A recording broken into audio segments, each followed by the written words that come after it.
السلام عليكم ورحمة الله وبركاته. أشما حركة بني حركة إسمي كلي تري ما كان وسا نموني باي مي ورمي فات دبا ورمي فات بدو أنجر فات جرا والكيس ها ساجرا نجزينا سو أما بيتش مسني ورابا جتشو كوما سني ورابا أكمر جتنيجا جولي كان لمان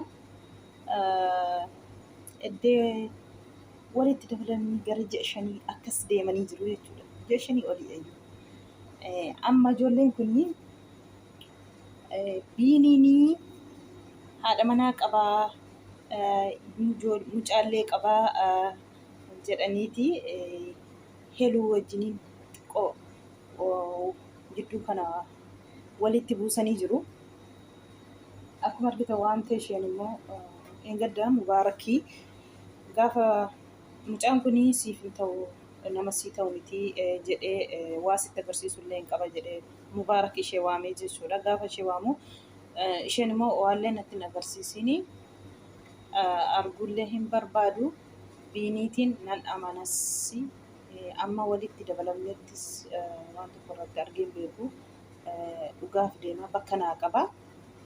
Kanaaf jennaani waallee viidiyoon agarsiistuu qabdu viidiyootti na agarsiisu sanis ilaaluun barbaadu jettee gaafa duraa jechuudha. Heluuni hin diddee ani siif jedhee otoo inni iyyuu diddee gaafa sana otoo ilaalee naaftee jechuudha. Ammallee itti aansee gaafa guyyaa lammaffaa hin waame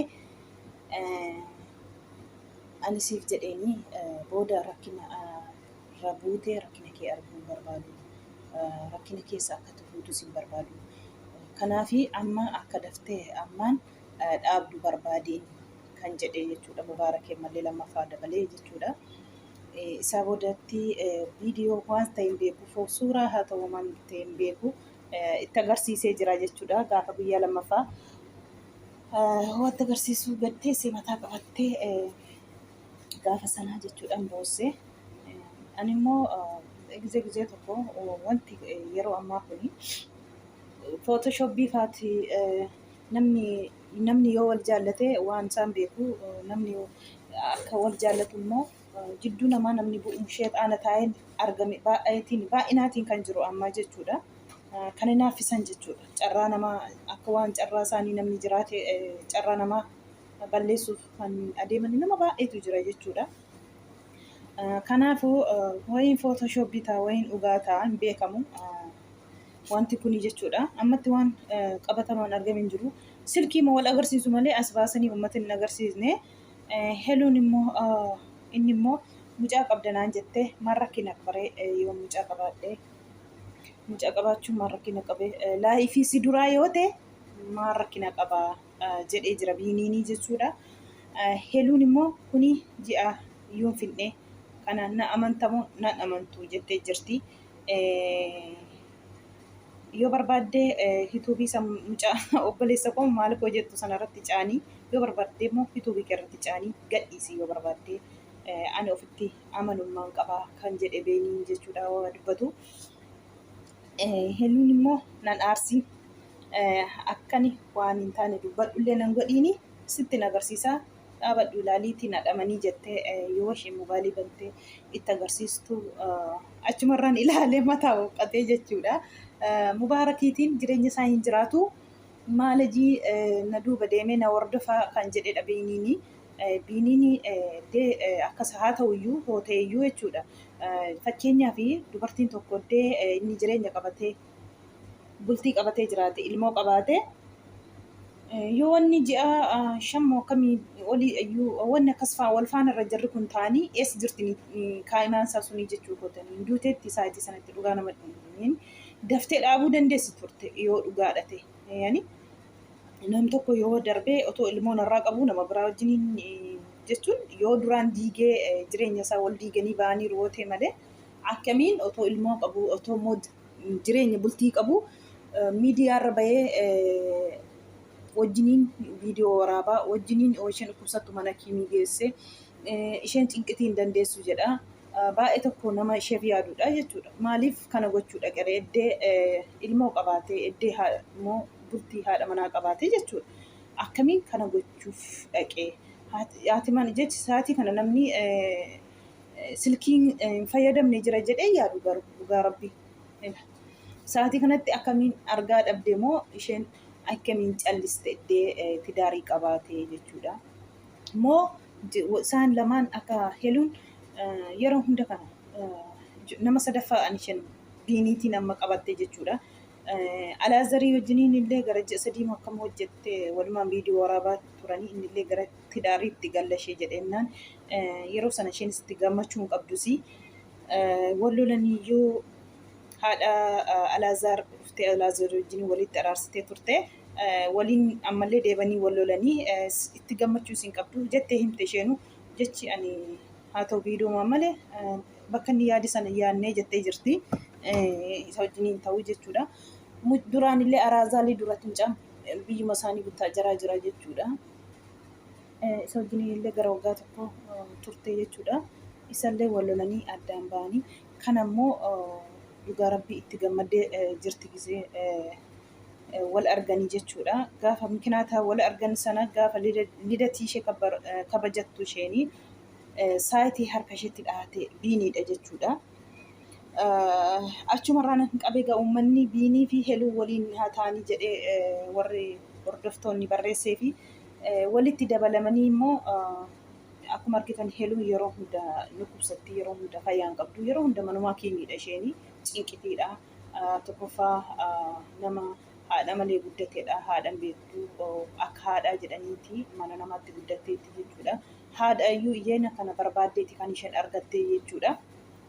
Kanaan qabee cinqitii keessa jirti heluun jechuudha. Yeroo hunda mana kiimiidha. Ija isheen mana kiimii jirtu kanatti immoo biiniitu bira jira. Nam tokko bira iyyuu hin qabdu. Wallaahi nam tokko bira hin qabdu. Gooddanyoota kan hafe biiniitu geessa mana kiimii isatu deebisa. Ji'a 5 kana guutuutti akka gaariitti waliin jiru jechuudha. Amma immoo Mubaarak jidduu galee Mubaarak kana godha jedhee hin yaadu. Mubaarak qalbii baadhisa dhugaasaa fi sabni isaa namaan beekamu yeroo hunda. Mubaarak jidduu jaraa galee sobatti illee heluu fi biiniitiin akkasitti jireenya isaanii baxaxaxaa jedhee hin yaadu. Garuu kaameraan isaanii sunillee baay'ee tokko yeroo hunda waan baay'ee dubbata. Dur gara biiniitii jira amma immoo waan sana akka waan dhugaatti odeessaa jira mucaan sunillee jechuudha. Biiniin immoo ofitti amanummaa hin qaba. Ani waan kana sodaadhullee hin qabu. Waan barbaadde jedhi, barbaadde gadhiifsi, barbaadde waan barbaadde jedhee jechuudha. Kanaaf dhugaa rabbii baay'ee tokko sa'aatii kanatti hin ulfaata. Isa kamantu dhugaa dubbata, isa kamtu sobaa dubbata. Wanti namaa galuu hin jiru. Bara kana keessa barri sobni dhugaa ta'ee dhugaan immoo soba ta'e. Kanaaf wanti namaa galuu hin jiru jechuudha. Haasaa tokko yoo haasaanillee waan dhugaa otoo haasaanii mi'ooftillee jechuudha. Namni nama hordofullee dhugaa ta'u namarraatii dhaggeeffata jechuudha. Hordoftoonni baay'een illee jechuudha. Qarmatti waan mantaanii kana fidanii asirratti haasa'uun kun soba fiddee dhufte egaa sobchi ishee fiddee dhufte namaan jedha namni. Namoonni baay'een dhugaa rabbii kan hin taane ta'ee jedhu kanuma dhageenyaan man argine kana lafaa bixiranii inti nima guuttachuuf haasa'u jira. Kun fokkisaadha dhugaa rabbii namatu nama taazaba. Kun yeroo hunda sobdi maali namaan jedhamu nama qaanessa dhugaa dubbachuuf wallaahi yeroo hunda kana. Kanaaf rabbitu beeka ammatti wanti qabatamaan gadi gadhiisan hin jiru. Hinuma wal agarsiisuuf uumaa malee maal jennare nagaan haa dhufu jennaga maal wanti dubbannu hin jiru. Warri hituu bira immoo waa dhugaa rabbii dhuguma irra caala warritu fooloon isaanii gurguddaa kana waa rabbiin sheexaanota keessa facaase natti fakkaata samuunii kana jechuudha. Xiqqaati kaatee amma guddaa isheetii waluma nyaatti jechuudha. Moo utuu birii warri fikireenya wartaanii fakkeenyaaf warri utuu birii hin qabne illee akkasuma wali nyaatu laata wallaahi dhuguma akkasuma wali nyaatu moo maa inni maaltu keessa nam'ee jedhee boo awuzu billaahi sheexaana rabbii rabbiin sheexaana jidduu keessan galee kana rabbiin haa baasu sin keessa wallaahi anuma warra utuu birii kanatti haan nam'ee kana Rabbiin ol sinirraa qabu sheexaana kana rabbiin ammayyuu sin jidduuti haa baasu dhabama ishee haa godhu dhugaa rabbi. Wallaahi baay'ee tokkoon koraa jirti. Hanituu barafta fakkaates fiqiranyaa kan qabu hunduu maraatee qullaa baasee deema. Inni kaan shurraabii baasee gata. Inni kaan mana kiimii gala. ፍቅር ነው ፍቅር ነው ፍቅር ነው ትልቅ ትንሽ አይልም ፍቅር ነው ዘር አይለይም ያለች አንድ ሴት ዘፋኝ አለች። ከናፉ ፍቅሪን ሀቂሊ ለመቡሴ ጅራ ዱጉማ ፍቅሪን illee rabbi isinitti miti mana marfeen qabu jaalalli marfeen qabu jedhan mana kiimii hoxxillee mana kiimii isiniin beektu jaalala beektanii wayi jaalalaa jechuudha. Jaalalli dhukkuba marfeetiin hin argamne jaalaladha. Kanaafuu jaalala gisee jaalattanii daangaan darbiina booda miidhamtu akka ta'eef lashi godhaa xixiqqeessaatii daftanii daangaa cabsitanitti seeniina lashii maanii malee amma irra geessanitti. Kanaafuu baay'ee tokko ulfaata. Hundumtuu numa dhugaa rabbi waan itti nam'eeruun beeku malee inuma maraata jechuudha. Inni tidaarii qabu ilmoo qabus hanutuu bara ta'e inuma maraata. Rabbii gooftaan nagaa haa buusuu fi inni maraachi keessa ka'ee keessa raasu kana boo jidduuti haa baasu. Sheexaana kanallee abama ishee haa godhu. Akkasiniin jedha ka heluunii kana bichaa miti waan na oskeeru waan baay'eetu jiraachuu mala jettee baay'ee tokkotti aartee jirti. Boossellee jechuudha. Biiniin boodarratti nadhamanii otoo isheen jettu dhaabateellee kan barbaadde akka barbaadde ta'ii garuu mubaarakiin argachuun qabaa jennaan. Mubaarakiin argate maal gootaa jettee jirti. Yoo viidiyoo ta'e footoo ta'e beekoo isheen itti agarsiisu sana dhaabateellee dhaggeeffatee ilaalee malee daqiiqaan turre biraa kan inni deemee jechuudha. Mucaan kun jireenya isaan jiraatu maanna takattala jedhee. Kanaaf biiniin dhugaa rabbii otoo jireenya qabdu jireenya namatti taphatta yoo ta'e yeroon kun gizee harka irratti namaa deebi'udha wanta ta'eef balleessaa guddaadha kuni dhugaa rabbii nama gaddisiisa heluun yeroo hunda lixaa ishee waan akkas godhee rabbitu beeka.